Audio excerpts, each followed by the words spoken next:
Okujja n'endaba abantu bemaze ebbanga ddene almost myaka 3 nga sibalaba naye nga ate e Kampala twali tetusobola mala lunaku nga tetwerabye. For sure it's a good feeling. Musonga tekyali mu plan because we twali tuva e Kampala ekitono nze nali mnewadde emyaka 10 ekitono because ng'owulira kino kiri of course nga ne bato bange nabagamba ekitono kyennyinza obba wano eyinza banga 2033. Nze saagala kulimba kakalaamu Mukama Katonda nga ndaba saagaliza muntu kibi. That's good, man. Ekyange kijja bakyange sikulimba ku ntobo y'omutima gwange ndi musajja mulokole saagaliza muntu kibi. Oba olina ekizibu kyo nga tonna kigamba oba bazadde bo oba baganda bo osobola kigamba omuntu mutakiwulira wantu. Abo abantu batono nnyo today kubanga abantu buli omu ayagala kubeera online, ayagala breaking news okitegeera. So kati Mukama yampa amagezi ago era lunaku lumu nasinkana omuntu omu eyakyusa obulamu bwange kale bwenkitwala nga nze ye gwe namugamba ebigambo bino nemugamba mpuliriza emboozi z'abantu nnyingi nnyo naye nsemba ku gwe owuliriza mbikooye naga kola kino tokola kino omanyi mubadde bakabye Uganda genda osome kamera genda mu mawulire wano TV nyingi noga my friend okitegeera ipi wanga ngamba nnyo nti you have to go through it ekintu oba olina okiyitamu kati gwe okukivaamu tekikufuula omwamuzi. But what exact word kugamba kyogamba nti this changed my mind over my life and I am proud of that. Kayz asigale ku entebe. Kayz asigale entebe. Ono Kawalya is a Kayz son of mama bayingire. Wow. Kayz asigale entebe. Kawalya Isaac Kayz son of mama abe ajewad. It worked?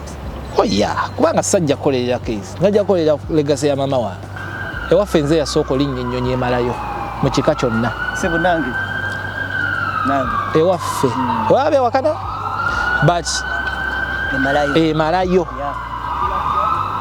njogera ku 20 hours plus. So gwali mukisa gw'amaanyi. Of course abamu ajja kugamba nti wakola ensobi biki but nze mmanyi ekyange but Kawalya is like first. I brought myself first, my family second. Kati ebisigadde bebamanyi. Wanyoma mwana tuwanyoma engeri giwalinyamu nnyonyi ya Amerika. Ate lwaki? Wayambala ekisaati kyo kyali awo nzijjamu nnyonyi n'ekipale kituwa n'ekisanda olinga omusajja sebagenda mu mmiri kuno story ki? Oba ogenze. So oli mu nnyonyi. Yes. With all the dreams. In your bed after 4 or 5 months. What happened in your bed alone? The first 4 months to 5 months it wasn't making sense.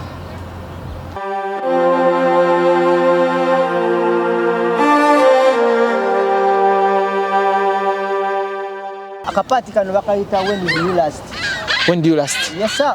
Ngakakola katya? So when did you last have sex sir?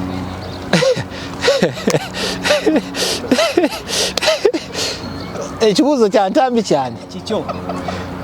Mugolaya wano.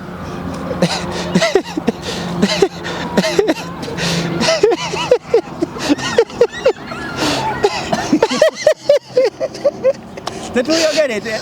No siyagwani sesani.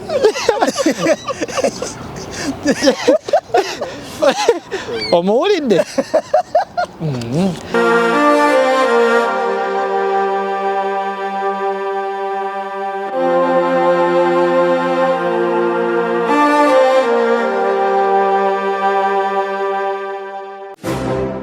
You are watching The Answer Channel, a solution to every situation. Subscribe right now.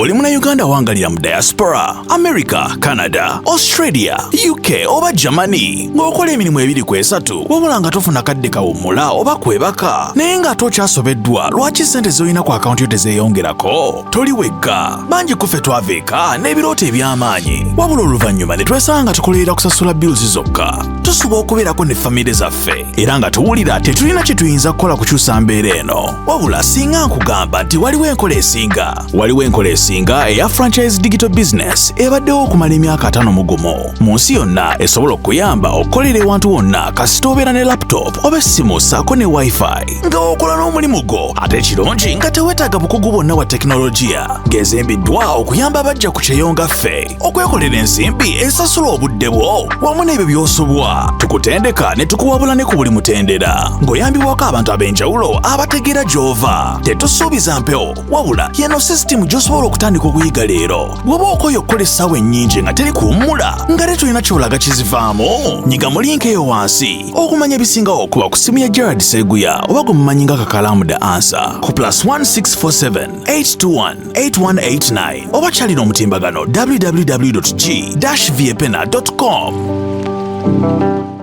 Alright, The Answer channel kwoli yona gyosinzira okuba ate ng'otulaba yankubiriza subscribinga okusharinga n'okubeera nga tufuuka part of the community. Twafuna omukutu guno The Answer channel nga guva mu mukutu gwa Uganda byogere olw'okuva gye twava ne tujja wano okugezaako okuba tugaziya ku bantu ab'enjawulo kusharinga lived experiences z'abantu ab'enjawulo okufuna lessons mu buli mbeera n'ogezaako okuba nga tuyigira ku bantu betugezaako okuba tusisinkana along the way mu mbeera bwetyo. Nze Kakalamu The Answer bwana Remy Ntambi tutuuka mu time ya sama ng'afubutukayo winter ng'abula so bw'omuwulira nga mu sama tubeera mu winter nga erinnya teriwulikika nze naye sijja kumuwa ssebo nga takeera kuvaayo yakomyewo tuli naye olunaku olwaleero era nga tugezaako okukwatattamuza emirimu gyaffe nga myezi Kakalamu The Answer and I'm so humbled today mu kifo kino kye tulimu ekya Toronto mwe tuwangaalira musikati emyaka 3 namukwano gaffe yatwegaseeko not just my friend naye a brother yafuuka brother yatutiddeyoko ku budde naso okwate nga ajja okutulabako. I'm so humbled okuba nga today now actually this is the first day mu byonna okubeera nga oli ku mukutu guno nga gwe bakolako interview naye wagutuulangako okola ku interview ku bantu abalala ne muzeyi Jemba akutumidde bannanga akyaliyo wali omuse muzeyi Jemba si wewe ebirango wali omuse ansonyiwa wa Superman yentinda otwali tumutidde muzeyi Jemba musajja wange wa Superman yaŋŋamba nga nze Kampala buli kimu kunze abaana ku massage buli kimu ne mugamba neyanza muzeyi wa Superman yoyo ku bantu ndowooza be nasembayo okulabya ddala nga nve Uganda y'omu gwe nasembayo era naŋŋamba nze nkutaddeko blessing yange amina tambula ogende so tukuyisizaamuko ozijukidde ku muzeyi Jemba kufida omusiti awo sajja n'akola ekintu ekirungi muzeyi Jemba n'atusonyiwa Kayz tuli naye mu Toronto muno. How do you feel now? I'm getting used to the weather not so much used because it's not the same weather we experience back home mu LA naye nga I'm there. Wow. Wajja lunaku lwakuna then okuva wobeera wangalira okutuuka wano wetubeera kitwala essaawa mmeka? Actually yabadde 4 hours naye twalabye oba simanyi wekyabadde negenda 3 hours and 30 minutes kyovala nabadde ku kisaawe a little bit earlier than estimated time of arrival yange. So njagala ontekeko in that situation we preparinga ekiro ekyo otuuse ku nnyonyi ochekinze in olinye esituse ojja mu Toronto e Canada. Take me through that experience and what was in your mind nga ojja specifically eno. So mu kujja wano of course trip twali twagiplaningako nenga university nja kujja wano then tukwasaganya betukwasaganya then nzireye e California but wenasooka okugula ticket naye ng'ogendako ku internet n'obuuza what do I need to enter Canada nga nina a status of America kasita internet yaŋŋamba no you're just welcome to your second home ne nkugamba Kakalamu tinjiguze. So kati ku Lwokusatu ekiro of course nali nva ku mulimu nenkubira nga omanyi sinneetegekako wadde ekintu but tetukyatya nnyonyi nga luli eri nti no bane ngenda ku kisaawe ng'olinamu ako ka fever but natuuka ekiro nenneetegeka time y'okucheckinga in neŋŋamba kati wano wenina olabira ddala oba abasajja banina mu bitabo oba neeno gye ngenda ndi welcome so mba ncheckinga in of course bakusaba itinerary yo nogipunchinga in then after itinerary then nozaako status yo kati status yo I guess yekuwa green lights wano kubanga tosobola kugenda ku onboarding nga airline tekoze ekitekiri yalinze so kasita nayita waawo nogenda olaba ng'echeckinga nga tensaba anything like a visa nga baŋŋamba just all I need is to avail myself neŋŋamba kangende Toronto. Wow. Yeah. What experience, man. So otuuka waneeno bwana kaye nayingira mu big ups akunyambirako but the first time gyofuluma bwoti ku kisaawe bwoti nolaba abantu bobadde twogerezeganya boddamu okulaba I want to njagala kulaba that feel ngeje wawuliramuko. Did you feel like was at home? Did you feel like this is our second home? Did you feel the reality? How was it? Kakati okujja nendaba abantu bemaze ebbanga ddene almost myaka 3 nga sibalaba naye ng'ate e Kampala twali tetusobola mala lunaku nga tetwerabye. For sure it's a good feeling musonga tekyali mu plan because we twali tuva e Kampala ekitono nze nali mnewadde emyaka 10 ekitono because ng'owulira kino kiri of course nga ne bato bange nabagamba ekitono kyenyinza obba wano eyinza banga 2033 but enkola ya kibagamba kulo ne bagamba ngenze kwa ojukira nagala ne mbasibula ku ssomero ne bagamba ngenze kangende mbale ekiddako abantu bewalinawo girlfriend whatever bewalinawo bonabona ne baga nti ono kagenzi myaka 10 ate tukyamwagaza buli omu naasibako ne bakulaga mbu of course otegeera side za buli muntu but nange mentally nali nchekinze out mentally nga system nchekinze out so nekindeetera okuba nti njagala olowooza ekintu ekipya mukama nanteekako ekintu kyokugenda mu states then okay. So tugenda kuzzayo kakatambi mabega like in 2022 to 2023 did you have any idea maybe one time you will be in these countries, maybe one time you do the decision okay, if it was on my side it was a hard decision to do. What about you? Of course it's a hard decision musonga position mwobo yimiridde nga olaba nga waliwo ebikyasobola okujjirako but it is a decision that you have to think about it every time oba ina olaba gyolengera nze nali sagala beera president wa Lugambo you know wadde okufuna ministry mu Lugambo you understand so kati ate nakugamba nti nasala nnyo Mukama siweze emyaka 3 era mba sinnagaweza era ekyo Mukama nakinziramu because myaka 3 olowooza you've man up nti kati you made it 30 years right? Not yet. Okay, but do you like do you have that fear or tear? Of course the fear is there. Olaba nga water stinga fresh waters nga tomanyo baganyo goba gocha nange ntia simanyi how 30 feels, you know?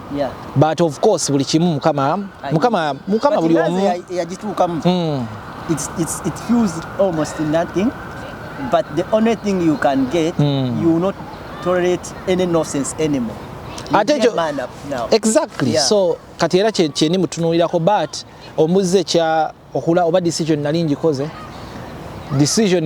of course decision ejja ezimbibwa moments nyingi nnyo challenges ezijjirako n'ogamba wemba mpisidde obwenti ate sobola kugenda kulimba balonzi oba kino ne kiri kangende ate nkolera obulamu maybe n'abaana bange mbawe platform bazadde bange maybe gye batasobola kumpa okitegeera okay so osituka during that time, very excited man. Yeah.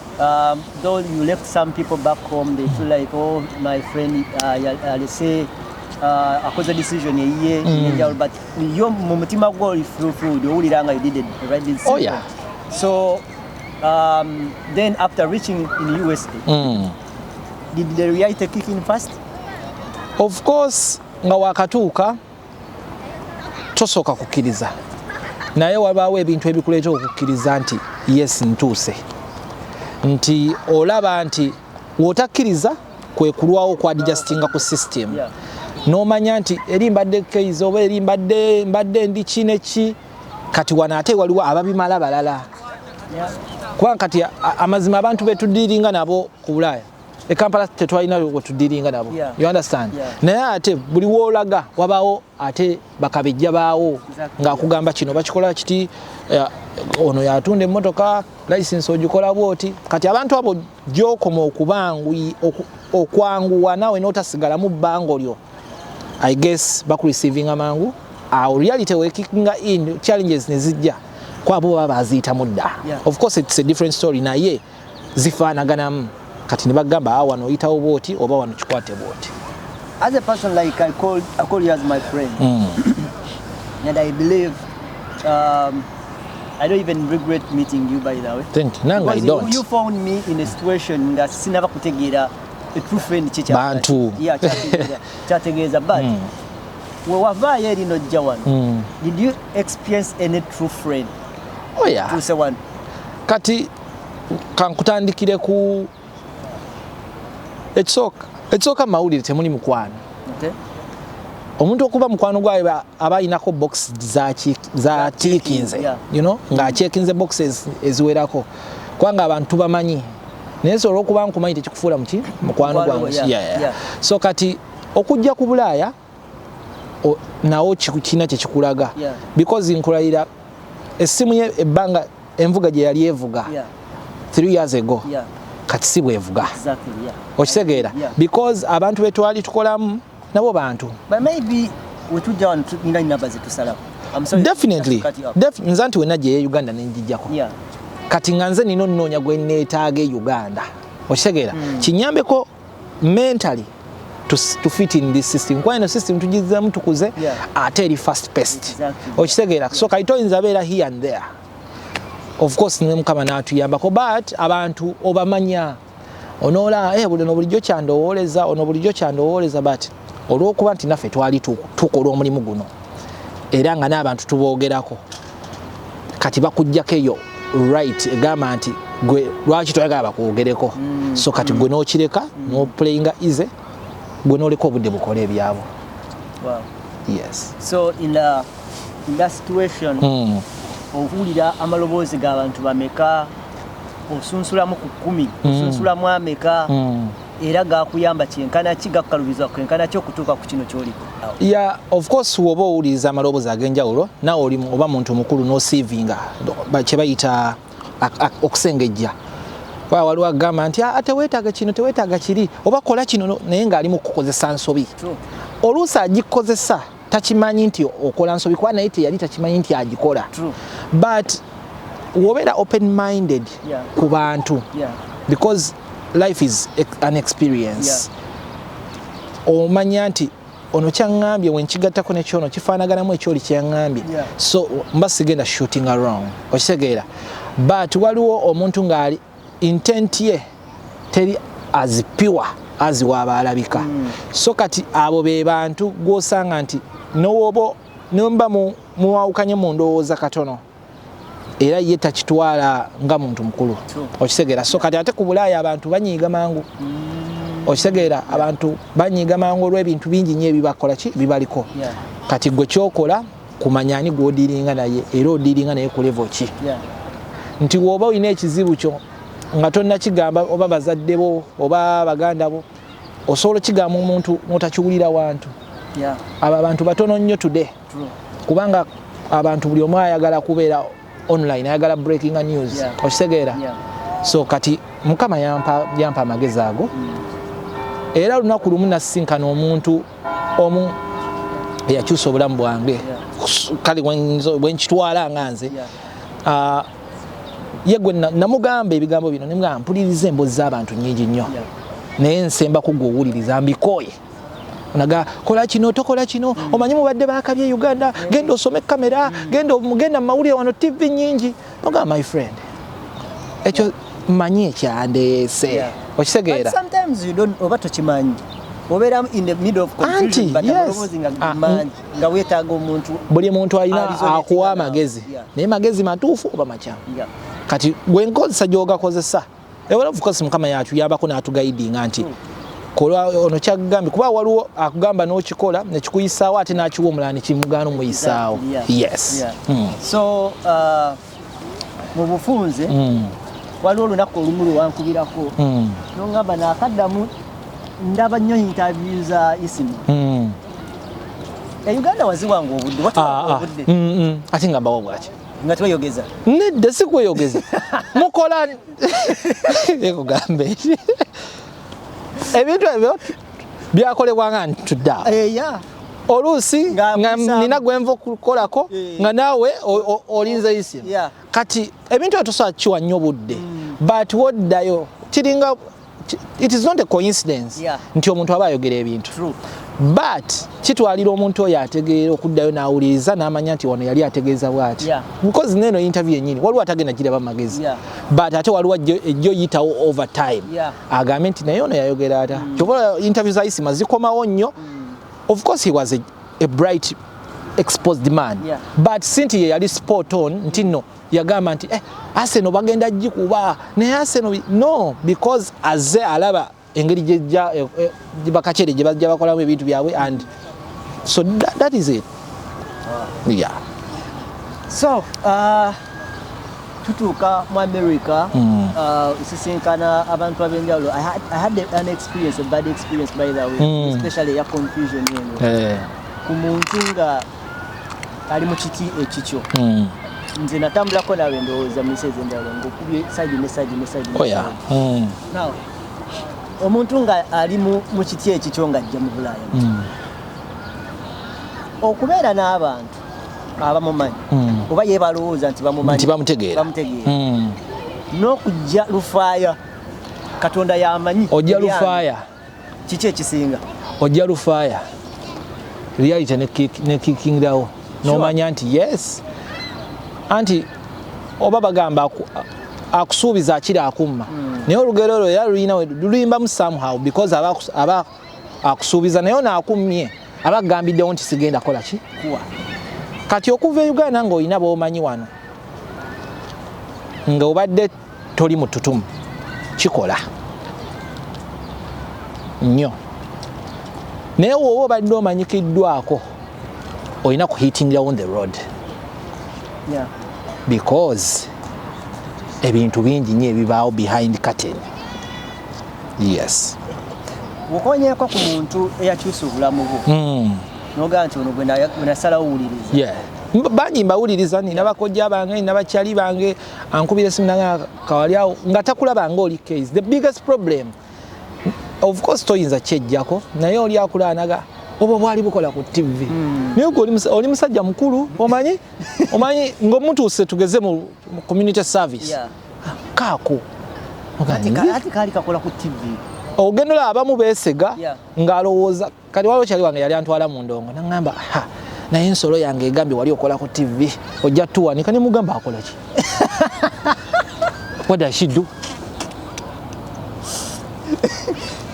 nange by the way nange ekintu ekyo nkifuna nnyo okitegeera omuntu nalyoka akugamba nati bwe muli bamawulire bannaye si buli omuntu tumuteeka kalina makanika bamulangire buli wabala ba spare abamutwale so I'm telling you kituufu ate abantu tebamanyi kugeya ate ageya ng'owulira kaako kazi ate oluusi naye ng'ate waliwo n'abali genuine kwanza nina abasajja bempangaalamu nga n'oba olina ky'omwebuuzaako ng'olaba ng'ekiri obvious naye nga jaga awo mulekwa kola bwoti okitegeera kati beba abantu be tuba twetaagira ddala ku Bulaaya. What exact word kugamba kyogamba nti this changed my mind over my life and I am proud of that. Kayz asigale ku entebe. Kayz asigale entebe. Ono Kawalya is a Kayz son of mama bayingire. Wow. Kayz asigale Entebbe. Kawalya Isaac Kayz, son of Mama Abe. Ajewad. It worked? Oh yeah, kubanga sajja kukolera Kayz. Najja kukolera legacy ya mama wa. Oba na kukyusa family yake. You know? Wow. Yeah. Sebuuzaako ku muntu yali andaba atuddeyo ku TV ku 32 inch enti wamma nkikole. Yeah. You know? Yeah. Sakyebuuzaako. Yeah. Era natuuza family yange. Baganda bange nimbagamba naye kino ndaba kitambula bwe kiti naye gyenzija gye bigenda mu maaso wano tewali mulimu ng'okiraba kiryali. Yeah. Wow. Tuva Uganda olekayo abaana baganda abo. Yes. Walekayo omwana? No.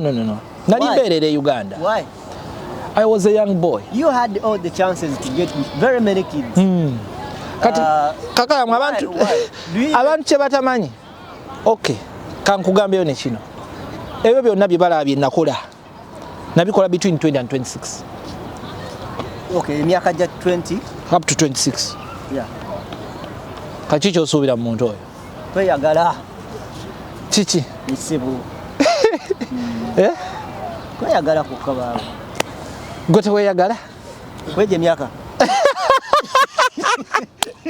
Oli Munnayuganda wangalira mu diaspora, America, Canada, Australia, UK oba Germany ng'okola emirimu 2-3 wabula nga tofuna kadde kawummula oba kwebaka naye nga tokyasobeddwa lwaki ssente z'olina ku akawunti yo tezeeyongerako? Toli wekka, bangi ku ffe twava eka n'ebirooto eby'amaanyi wabula oluvannyuma ne twesanga nga tukolerera kusasula bills zokka. Tusuba okubeerako ne famire zaffe era nga tuwulira tetulina kye tuyinza kukola kukyusa mbeera eno wabula singa nkugamba nti waliwo enkola esinga eya franchise digital business ebaddewo okumala emyaka 5 mu gumu mu nsi yonna esobola okuyamba okukolera ewantu wonna kasita obeera ne laptop oba essimu ssaako ne wifi nga okola n'omulimu gwo ate ekirungi nga teweetaaga bukugu bwonna bwa tekinologiya ng'ezimbiddwa okuyamba abajja ku kyeyo nga ffe okwekolera ensimbi esasula obudde bwo wamu n'ebyo by'osubwa tukutendeka ne tukuwabula ne ku buli mutendera ng'oyambibwako abantu ab'enjawulo abategeera gy'ova tetusuubiza mpewo wabula yeno sisitimu gy'osobola okutandika okuyiga leero bw'oba okoye okukola essaawa ennyingi nga teri kuwummula nga te tulina kyolaga kizivaamu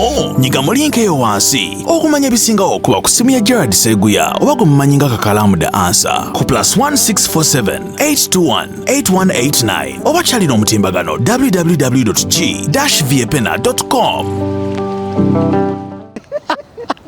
Ntambi teyeeyagala Nze sewe nakuza 3. ng'oliisite nagiweereza ndiwogiweza wano kati sebo kati kyogamba era nange najja 2 neŋŋamba bannange 3 bannange tegankonako nga ndi Kampala nange natya nnyo by the way emyaka 3 muganda wange nenali ndi awo and there is a profession gy'oweerezaamu emyaka of course bajja kugamba abantu gy'oko mu kkula gy'oba ne experience mu media and everything but ku landscape ya nsi ki mugambe nali ndi awo wena feeling era nti kati 3 gaweze waliwo social service gye twali tugenda okufuna wano social assistance nga nakagaweza oba ennaku 2 emabega ate awo batoyita ne bateekamu ne mbagamba bannange nze mbaddewo 2 nti ati oteekamu wano be bati nti batwaga wadookinze dda ate oba okyagala ki we bagamba nti offer eriwo ya 21 to 27 gowa 28 nga wagiwezezza gy'oba toyingira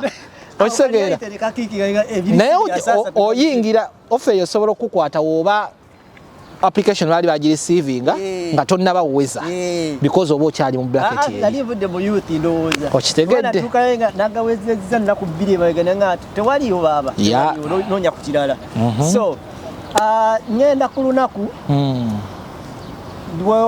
lwositula yes nga tuva e Kampala ndowooza I'm very lucky by the way nali omu kwabo abantu abakuwerekerako amina nange nsiima nnyo sebo when you ask me kiki kye wali owulira I was in the middle of confusion nti kituufu ate wanyooma mwana tuwanyooma engeri gye walinyamu ennyonyi ya Amerika ate lwaki wayambala ekisaati kyo kyali awo kidyamu nnyo n'ekipale kituwa n'ekisanda olina omusajja sebo agenda mu mmiri kuno story ki oba ogenze so oli mu nnyonyi yes with all the dreams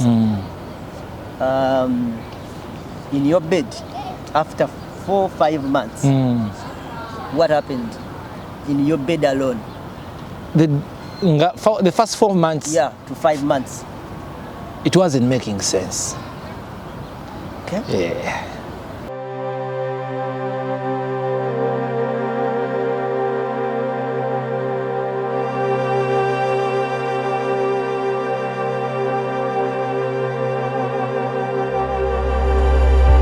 It full of was regrets. not regrets per se, but wali obaddeko kati nga tuwota mu sauna, yeah, wali ogenzeko mu sauna bwoti oba oyingiramu oba tolaba first, naye ate ebyana ebiba bituddemu biba bikulaba, yeah, okitegeera. So kati yeyo feeling gyofuna nti bo abali eri balaba nti kijja kuggwa, yeah, naye gwa ali ena akizimba olaba tekigguka, era otafuna bantu bangwa okubuulira mazima. Nina bakojja bange Hasani na EP wange nina bajudi nina ba Steve Wood, abantu abenjawulo bazze bangamba, nina abantu bensamba nabo omupiira bagamba kigenda kuggwa, it's just a matter of time. it's just a matter of time, nga bagamba don't rush it, Yeah, okitegeera. yeah, EP wange angamba nnyo nti you have to go through it. Ekintu oba olina okiyitamu kati gwe okukivaamu tekikufuula omuwanguzi. so mwami Ntambi abadde agamye kubuuza Yes. the process gyewayitamu awo ng'olinda visa oyingira mu America. Yes. The first time was it a tug of war? No, I wouldn't say. Ewaffe nze yasooka olinnya ennyonyi emalayo mu kika kyonna. Sebo nange Ewaffe waba ewakana but emalayo yeah, njogera ku 20 hours plus. yeah, So gwali mukisa gw'amaanyi. Of course abamajja kugamba nti wakola ensobi biki, but nze mmanyi ekyange. Ontegeera? you have many reasons why you did that. There are so many reasons. Yeah. And teziri best ku viewership oba ku interest y'omuntu omulala. But Kawalya is like first. Yeah, I brought myself first, my family second. yeah, Kati ebisigadde be bamanyi. okay. Yes. So it was a smooth way of entering America. Najiyingira because I had a visa. Yeah, so I had a 2-year visa. who picked you at the airport? Who? No. Because saatuukira California. No. Natuukira Houston, Texas. Yeah. Then je nava ne connectinga. Yes. So then no connecting California. Yes. No tukira or Flavia. Right? Yes. Do you have any message to Flavia? Lodge upon yourself. Mukama amunjagalire. All right. So tuli mu America right now. 5 months doesn't make any sense. But you still feel like it will happen. Is there any day in your bed alone still? No regrets? No way kabira wika no gamba? No? Ekyo nawe kiba kyagala because for me I have a strong support system. Njagala nkubuulire mazima.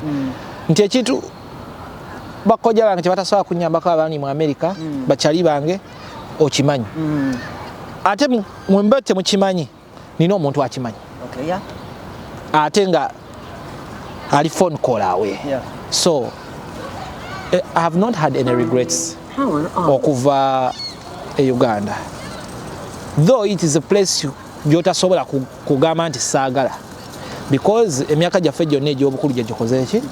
Gyegibadde. Naye nga I don't think I regret. Now, tugenda mu lunaku olusingira ddala okubeera olw'ebyafaayo. I believe it was in December. I was at my work. Okay.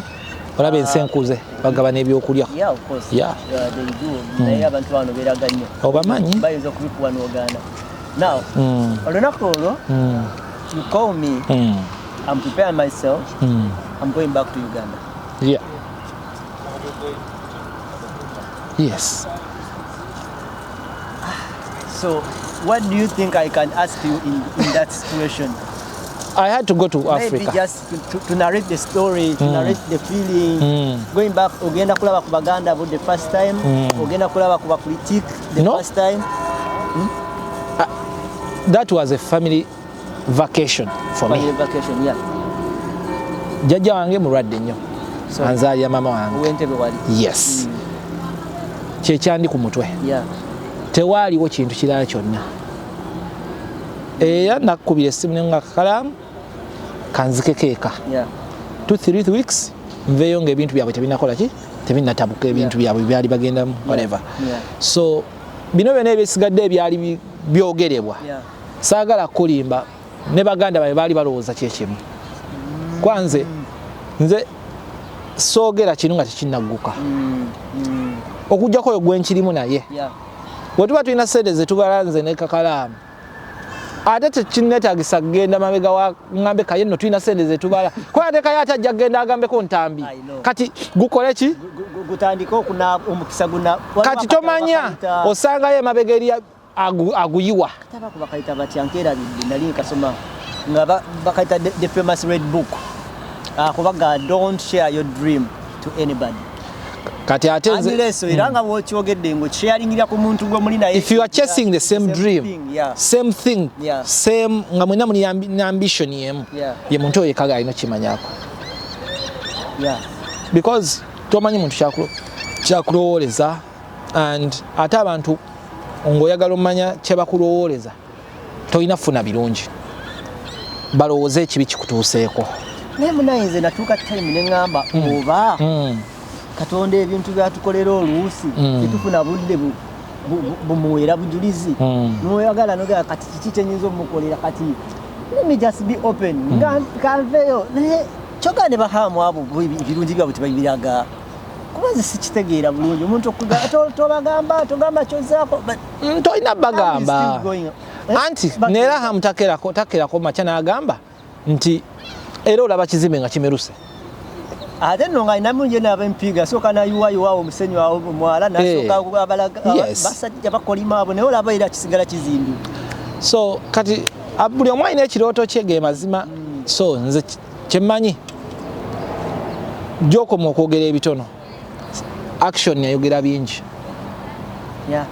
naye gyobeera n'ebigambo ebingi ennyo ennyo si byangu well essaawa zaalinga mmeka ezikunuukiriza okuyingira e Uganda era watonya ssaawa nga mmeka Kampala nayingira ssaawa zaali 9 misana no kiro because nava Istanbul from Istanbul to Kampala is about 7 hours from LA to Istanbul is about 13-14 hours so about 21 hours nentuuka Entebbe nempayo ebyange of course nembuzibu omukyala yaliwo nambuuza wa story ki statement gye yambuuza nemuga nze siri mu statement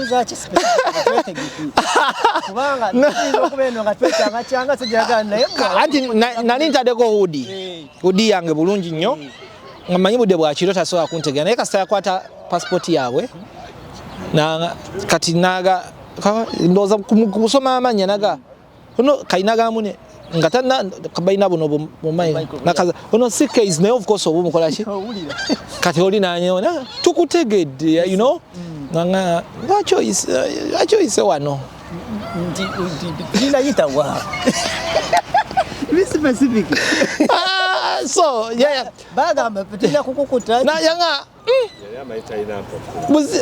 okomyewo ng'abalala nankoneramu nenyingira of course ebye Uganda emigugu gyatuuka oba like 3 days later gyatuuka after 2 days I guess because baga nti wali busy kwali ku connecting and but nganze nali so happy omanye okugiraba ennyonyi nga egwe Kampala that feeling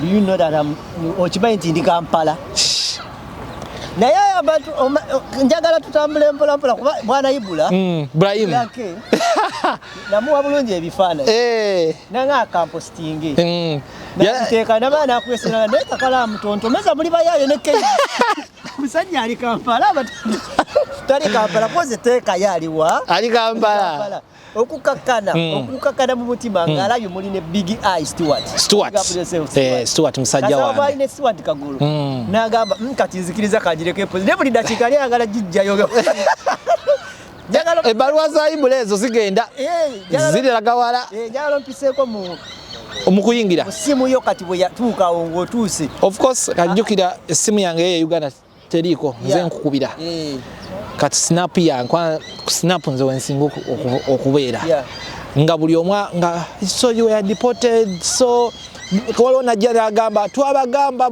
lwaki you know ng'akulaga alina mapu yo ey'obulamu temukola okitegeera ekintu ng'ekyo temwagala kukola ngewe natuuka neebaka the whole day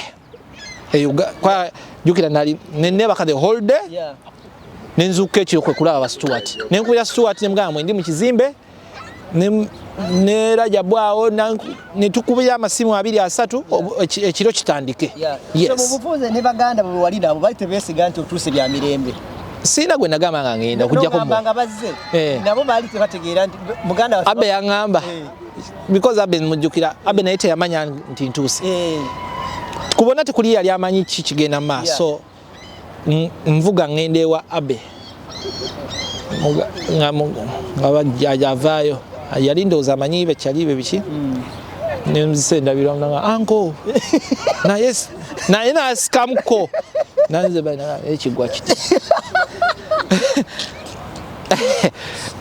ate yambi tayagala muganda batuuke Buganda wange ekibuga ekyo kiraba kinyuma ekiro naye people starving out there Abe yagamba mugati bwate gwa kukomya no yambuza naye kiri kitya yanteerako ne mulaga nangamba tusumulule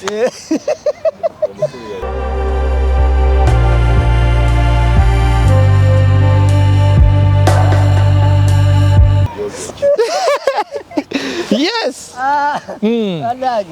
so ogenda okuddamu okulaba abantu be wali oyita bakwano bo of course biki eyo ebyaddako awo sagala kulimba were disappointed kuboogera Uganda teri akwogerako nga buli kankubuulire nange guno omulimu nagukolako buli omu ayogere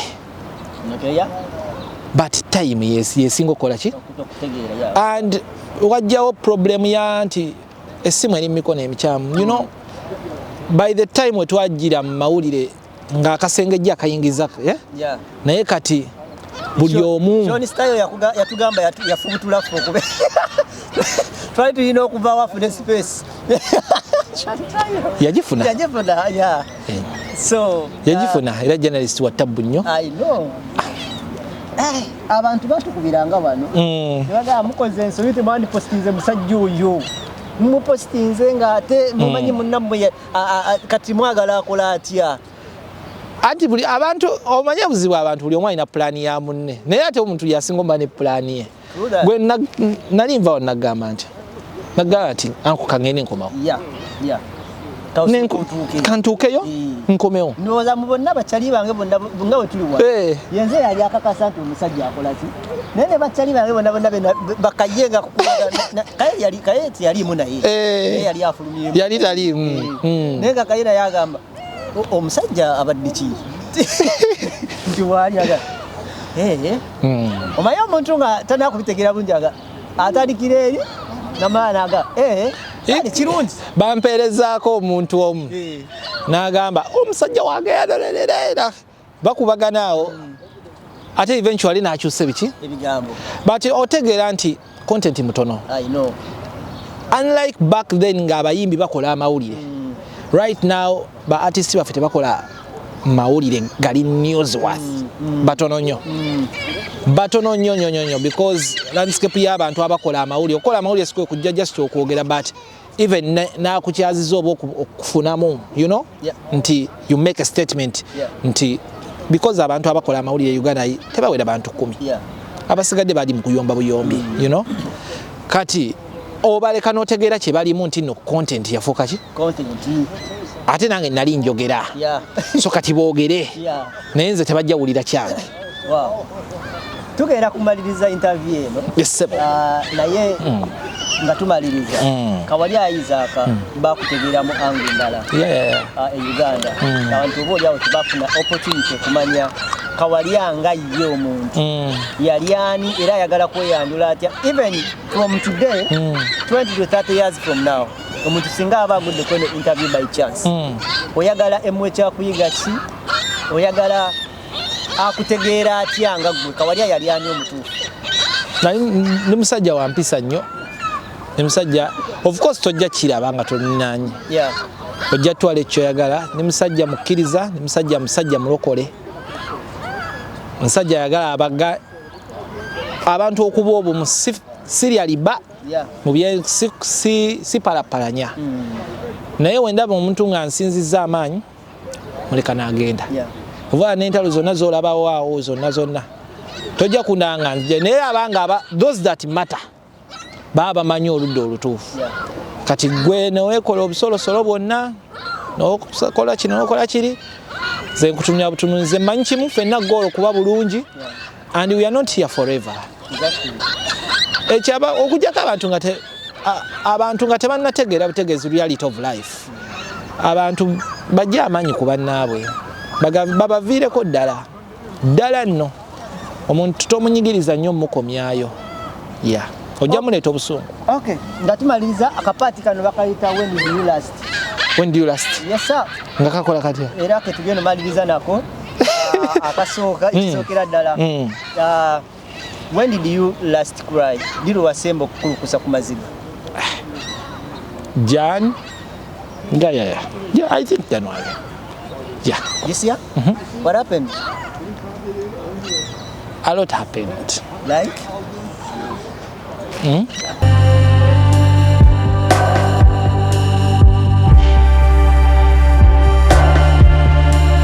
January I guess mwezi gwa si mwangu nnyo eri mu bulamu bwange naddala nze ne bato bange naye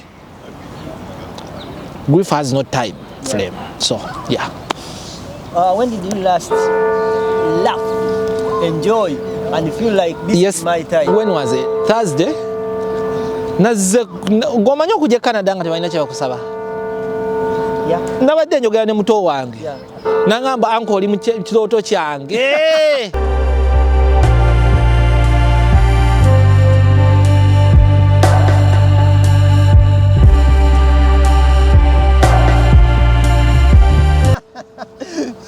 omanyi abe talina bigambo bingi nnyo naye akonayo bu statement so kanade nyingiraawo kati nga umaze of course nga maze okuganika yangambye buli kimu kati ne of course mbategezaho nga bato bange nti ndi wano ndi ne bano ne wano ne muga nanga ajja oyingidde muga muganda wa ewatali banga yugambi welcome to another second home of yours essanyu lye nafunye lifaananako essanyu ly'omwaka oguwedde ng'oyitamu so kitegeeza every travel it will be a smile nze saagala kulimba kakalaamu mukama katonda nga ndaba saagaliza muntu kibi ekyange kijja bakyange sikulimba ku ntobo y'omutima gwange ndi musajja mulokole saagaliza muntu kibi era wemba nina ekitono nsobola okukikola ki naye so when did you last have sex sir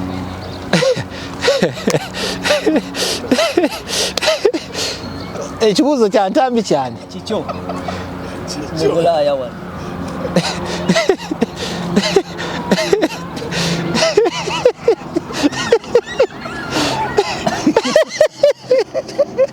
tetuyogere no sembani sesani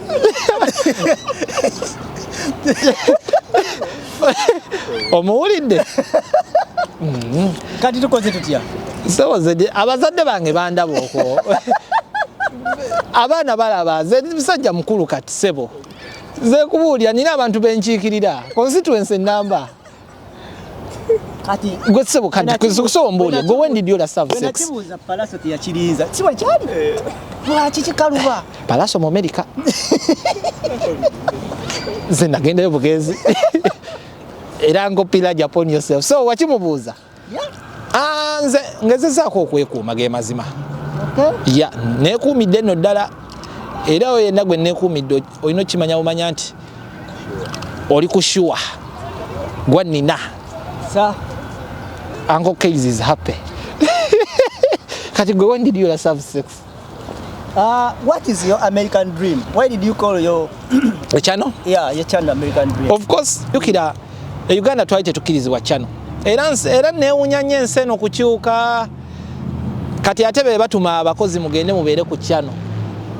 Naye nga gwe okuwulira buwulizi ng'eddoboozi lya Kayz lyayise ku radio symbol olw'okuba kakalaamu amukozesezza.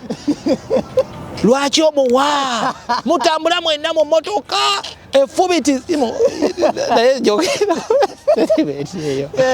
obijjukira tidwaki naye kati olaba basindika abakozi okuva gye bava nti bagende batuuleko ku channels ekintu ekyo kyandeetera ebizibu bingi kubanga I guess gwe Kasuku ne Ibra nga mba mwina kye mwina nga nina kye nina ngamba wa ngamba wera no ddala nga waliwo ne gwenga nti guno teguyite eno naye kangukole ki kangupasinge gudde wali but times change kati ndaba abaagaananga abantu baabwe okubeera ku channel kati ate be babasindika bamanyi nobakwatayo bukiripu bw'eddakiika 5 yogera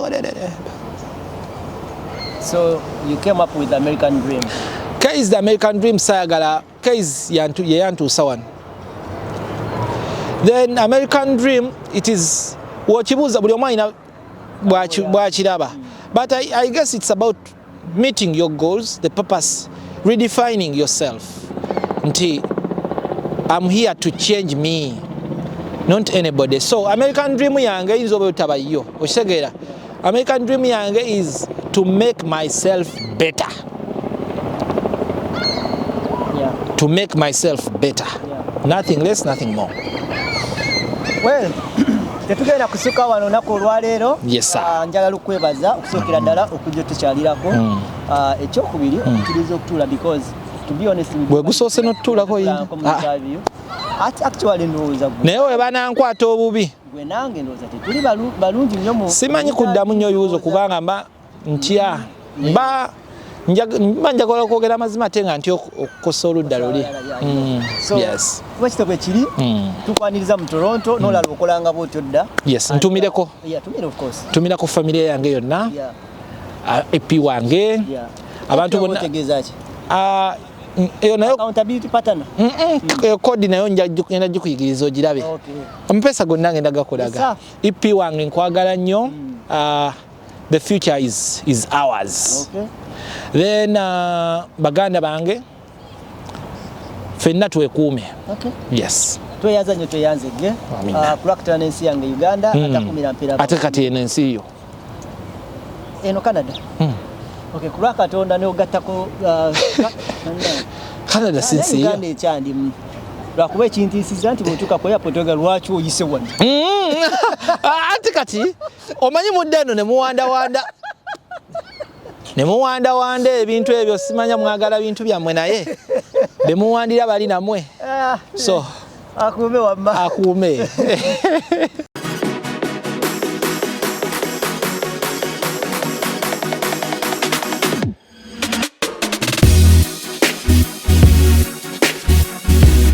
The Answer Channel, a solution to every situation.